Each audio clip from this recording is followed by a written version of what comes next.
اعوذ باللہ من الشیطان الرجیم بسم اللہ الرحمن الرحیم۔ پیارے دوستو السلام علیکم۔ میری آج کی ویڈیو ہے خواب کے اندر کسی غیر اور انجان عورت کے ساتھ صحبت یا زنا کرنا کیسا ہے۔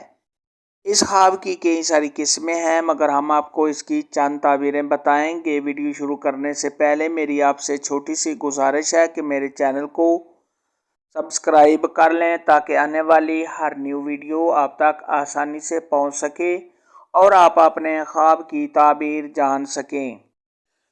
اگر کوئی شخص خواب کے اندر دیکھے کہ اس نے کسی غیر عورت کے ساتھ جس کو وہ نہیں جانتا اس کے ساتھ اس نے صحبت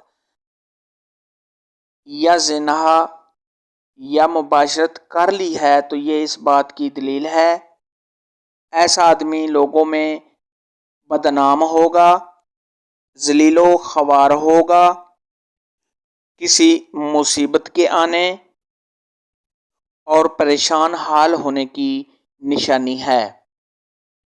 خواب کے اندر کسی غیر عورت کو جماع یا زنا کرواتے دیکھنا، یہ کسی تہمت کے لگنے، بدنام ہونے، پریشان ہونے اور رنج و غم اٹھانے کی علامت ہے۔ آج کی ویڈیو میں اتنا ہی تھا۔ اگر آپ کا کوئی اور خواب ہے جس کی آپ تعبیر پوچھنا چاہتے ہیں تو نیچے کمنٹ میں مجھے ضرور بتانا۔ میری ویڈیو کو لائک اور شیئر لازمی کرنا۔ اللہ حافظ۔